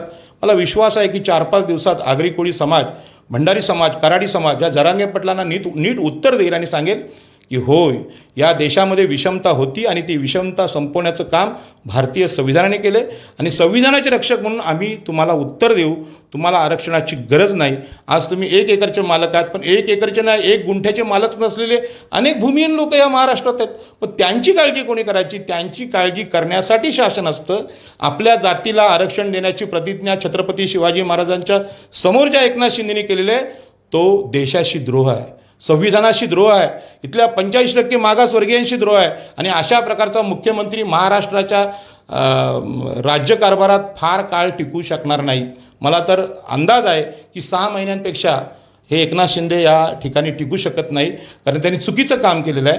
माझ्या जातीला, ज्यांना मागासवर्गीय कोणी म्हणत नाही, कुठला आयोग म्हणत नाही, त्यांना आरक्षण देण्याची अघोरी प्रतिज्ञा त्यांनी केलेली आहे. त्याचं फळ त्यांना भोगावं लागेल. तर अतिशय सविस्तर भूमिका या ठिकाणी राजाराम पाटील साहेबांनी मांडलेली आहे. ओबीसी समाजाचे नेते म्हणून, आगरी कोळ्यांचे नेते म्हणून त्यांनी ही भूमिका मांडलेली आहे. आगरी कोळी समाजाला, ओबीसी समाजाला मराठा आरक्षणामुळे काय धोका आहे त्याविषयी सविस्तर त्यांनी माहिती दिलेली आहे. तुम्हाला या चर्चेविषयी काय वाटतं त्याबाबतची? एकच मिनिट बोलतो. ओके ओके ओके जो मुद्दा राहिलेला आहे ओके की आता ओबीसींच्या दाखल्यांमध्ये कुणबी दाखले घेऊन मराठे येणार आणि ते सत्ता खाऊन टाकणार, हे जसं सत्य आहे तसंच फडणवीस आणि एकनाथ शिंदे यांनी काय केलं की ओबीसी आरक्षणाचा इम्पिरिकल डेटा नाही आणि म्हणून महानगरपालिकांमध्ये निवडणुका घेता येत नाही असं एक खोटी बातमी पसरवली आणि त्यांनी महापालिकांमधल्या निवडणुका थांबवल्या. याचं कारण आहे की राज्यस्तरावर मराठा ब्राह्मणांचं सरकार आहे, पण महापालिकांमध्ये इथले महापौर आहेत, आगरी कोळी महापौर आहेत, आगरी कोळी नगरसेवक आहेत, यांची लोकशाही, यांचं आरक्षण संपवण्याचं काम निवडणुका न घेता स्थानिक स्वराज्य संस्थांमध्ये सगळ्या महाराष्ट्रभर या ब्राह्मण मराठ्यांनी केलेलं आहे.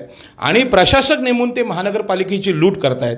पनवेल महापालिकेमध्ये अनेक लोकांना याचा अनुभव येतोय, नवी मुंबई महापालिकेत येतोय, ठाण्यामध्ये येतोय. आणि अनधिकृत बांधकामाची कारवाई असेल, इथले सफाई कामगारांचे ठेके असतील, ते पण आता ठाणे महापालिकेमध्ये एक गाडी गुजरातची सापडली. म्हणजे गुजरातच्या मोदींच्या गाड्या ठाणे महापालिकेमध्ये यायला लागल्या. मग इथल्या स्थानिकांनी व्यवसाय काय करायचे? हा जो स्थानिक स्वराज्य संस्थांचा कारभार आहे तो लुटण्याचा प्रकार आता चालू आहे. आणि इथले नगरसेवक वाट बघून आहेत कधी निवडणुका लागतात, ती तयारी करतात. प्रचार आता लागेल का, त्यांना घ्यायचेच नाहीत. आणि म्हणून नगरसेवकांनी शहाणं व्हावं. एकनाथ शिंदे हे तुमच्या पक्षाचे असतील, फडणवीस असतील, अजित पवार असतील, तरी ते मराठा म्हणून या महाराष्ट्राचे शत्रू आहेत. 85% लोकांचे शत्रू आहेत. शत्रू यासाठी कारण ते लोकशाहीला विरोध करतात. का तुम्ही जनगणना करत नाही? का तुम्ही निवडणुका घेत नाहीचं कारण सांगा ना. जनगणना करायला काय लागते? तुमच्या ग्रामसेवक आणि तुमच्या क्लर्क लोकांना ऑर्डर द्यायची, पोलिसांना द्यायची, शिक्षकांना द्यायची, झाली जनगणना. बाकी सगळ्या जनगणना होतात. ह्या का होत नाहीत? झाडांची होते, पक्ष्यांची होते, पाण्याची होते, पाणी किती आहे, हवा किती आहे, प्रदूषण किती झालं आहे, सगळं तुम्ही सांगता. मग माणसं किती आहेत तुम्हाला सांगता येत नाही. निवडणूक याद आहेत. परंतु ओबीसी लोकांना मूर्ख बनवण्याचा प्रयत्न माननीय देवेंद्रजी फडणवीस करतायत, माननीय मुख्यमंत्री एकनाथ शिंदे करतात, अजित पवार करतात, शरद पवारांपासून सगळे आजीबाजी मुख्यमंत्री करतात. हा ओबीसीना मूर्ख बनवण्याचा खेळ आता जरांगे पाटील या अडाणी माणसाच्या हातात त्यांनी दिला आहे. आणि असं म्हणतात की बाबा माकडाच्या हातात कोलीत दिल्यानंतर काय होतं, असं बोलायची वेळ आली की ओबीसींच्या लोकशाही प्रधान, जिथे हुंडा न घेणारे लोक, मातृसत्ताक लोक, स्त्रियांचा आदर करणारे, स्त्रियांची अर्थव्यवस्था ज्या मुंबईमध्ये आहे त्यांना हे लोक शिकवायला आलेत. हे अत्यंत असंस्कृतपणाचं लक्षण आहे. आणि म्हणून सुसंस्कृत आगरी कोळ्यांनी शहाणं व्हावं आणि या आंदोलनात उतरावं असं माझं नम्र निवेदन आहे. मराठा बांधवांनी सुद्धा ही बाजू समजून घेतली पाहिजे. तुम्हाला आरक्षण पाहिजे तर ओबीसी लोकांशी चर्चा करा, SC STची चर्चा करा. तुम्ही स्वतःलाच गरीब डिक्लेअर करतायत म्हणजे काय विजय मल्ल्या झालेत तुम्ही? 900 कोटी खाल्ले, तो पण बोलतोय मी गरीब आहे म्हणून भारतातून पळतोय. अरे पण ते पैसे खाल्ले ते तू तुझ्या कर्माची फळ भोग, आमचा काय संबंध आहे त्याच्याशी? आम्ही ते पैसे घेतले का? त्याच पद्धतीने जे कोणी मराठे गरीब झालेत त्याला दोषी आदिवासी नाहीत, SC नाहीत, ST नाहीत, ओबीसी नाहीत आणि आगरी कोळी नाहीत. उलट ज्या महाराष्ट्राची लूट किती केलेलं आहे बघायचं असेल ती दिबा पाटलांच्या जासे गावात जा. कशा पद्धतीने मराठ्यांनी बंदुकीच्या गोळ्या घालून माणसं ठार करून जमिनी घेतल्यात. अशा प्रकारची कारवाई इंग्रजांनी सुद्धा केली नव्हती, मोगलांनी पण केली नव्हती. त्यांनी राज्य करताना जनतेचा आदर केलेला आहे, छत्रपती शिवाजी महाराजांनी केलेला आहे. म्हणून हे राज्य मराठ्यांचं आहे. असं असताना मराठा मागास का झाले हा मराठा बांधवांना माझा प्रश्न आहे. तर ही सविस्तर चर्चा ऐकल्यानंतर तुम्हाला काय वाटतं त्याबाबतची तुमची प्रतिक्रिया अवश्य नोंदवा. व्हिडिओ जर्नलिस्ट यासिन खानसह सागर राजे, प्रभात पर्व न्यूज करता तळोजा. धन्यवाद.